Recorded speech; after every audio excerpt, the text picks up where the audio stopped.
അപ്പോൾ കാശ് നമ്മുടെ അടുത്ത് പുതിയൊരു സ്റ്റോക്ക് വന്നിട്ടില്ല. ഹെഡ്ലൈറ്റിന്റെ ഉള്ളിൽ കൊടുക്കുന്ന പ്രൊജക്ടർ നമ്മുടെ അടുത്ത് സ്റ്റോക്ക് വന്നിട്ടുണ്ട്. ഇത് വെറും പ്രൊജക്ടർ മാത്രമല്ല, ഇത് നമ്മളെ ഐ വരുന്ന പ്രൊജക്ടറാണ്, വേറെ ഒന്നുമല്ല. ജസ്റ്റ് നമ്മളിങ്ങനെ ഐകൾ വരും, ഓരോ കണ്ണുകൾ നമ്മളിപ്പോൾ ട്രെൻഡിങ് ആയിക്കൊണ്ടിരിക്കുന്ന ഒരു സാധനം തന്നെയാണ്.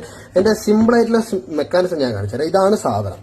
ഇത് ഒന്നെങ്കിൽ നമുക്ക് ഇൻബിൽട്ട് ആയിട്ട് നമ്മുടെ പ്രൊജക്ടറിൽ വെക്കാം, അല്ലെങ്കിൽ നമുക്ക് ഇതിന്റെ കൂടെ തന്നെ ഇതിന്റെ സെറ്റ് കിട്ടും. ഇത് അതിന്റെ പ്രൊജക്ടർ ലെൻസ്, അതിന്റെ ബ്രാക്കറ്റ്, കാര്യങ്ങൾ ഇതായിട്ട് സെറ്റ് ചെയ്തിട്ട് വരുമ്പോൾ അതാ ഇങ്ങനെ ഉണ്ടാവും. അങ്ങനെയാണ് ഇതിന്റെ വർക്കിംഗ് കാര്യങ്ങളൊക്കെ വരാം. ഇതിപ്പോൾ കുറെ മോഡ്സും കാര്യങ്ങളൊക്കെ നമുക്ക് ഇത് അവൈലബിൾ ആണ്. റിമോട്ട് കൺട്രോൾ വർക്കിംഗ് ആണ് ഈ സാധനം. കാരണം റിമോട്ട് കൺട്രോളിൽ നമുക്കിത് മാറ്റിക്കൊണ്ടിരിക്കാം. ഓരോ മോഡ് വെക്കുമ്പോൾ ഓരോ കണ്ണുകൾ ഇങ്ങനെ മാറിക്കൊണ്ടിരിക്കും. വെറൈറ്റി ഓരോ സാധനങ്ങളുണ്ട്. പച്ച, ചുവപ്പ്, നീല, അങ്ങനെ കുറച്ച് കണ്ണുകൾ കാര്യങ്ങളൊക്കെ ഉണ്ട്. ഇത് റിമോട്ടാണ്, ഓൺ ഓഫ് ഇതിൽ തന്നെയാണ് വരാം. ഓൺ ഓഫ് ഇതിൽ തന്നെ കൊടുക്കുക. പാർക്ക് ലൈറ്റ് കണക്ഷൻ കൊടുക്കുന്നതിന്റെ പാർക്ക് ലൈറ്റ് കണക്ഷൻ കൊടുക്കുക, അല്ല സ്വിച്ച് ചെയ്തിട്ട് കൊടുക്കുന്നതിന്റെ സ്വിച്ച് ചെയ്തിട്ട് കൊടുക്കുക. ഫിറ്റിംഗ് കാര്യങ്ങളൊക്കെ ഹെഡ്ലൈറ്റ് ഊരിയിട്ട് ചെയ്യേണ്ട കാര്യങ്ങളൊക്കെ ആണ്. ഇപ്പം ഹെഡ്ലൈറ്റ് കസ്റ്റമൈസ് ചെയ്യുന്ന ആൾക്കാരാണെങ്കിൽ ഇത് വാങ്ങിയിട്ട് അതിന്റെ ഉള്ളിൽ കൊടുക്കാൻ പറ്റുന്നതാണ്. ഇതിപ്പോൾ നമുക്ക് ഉണ്ടാവും പീസായിട്ടാണ് വരാം. നമുക്കിത് സിമ്പിൾ ആയിട്ട് ഫിറ്റ് ചെയ്യാം, അതുപോലെ വേറെ പീസാക്കിയിട്ടും ചെയ്യാം. അങ്ങനെ ചെയ്യാം. ഇപ്പോൾ ഓൾറെഡി ചില വണ്ടികൾക്ക് പ്രൊജക്ടർ ഹെഡ്ലൈറ്റിന്റെ ഉള്ളിൽ ചെയ്യും. അങ്ങനെ ചെയ്യുമ്പോൾ ഈ സാധനം മാത്രം എടുത്തിട്ട് ചെയ്താൽ മതി.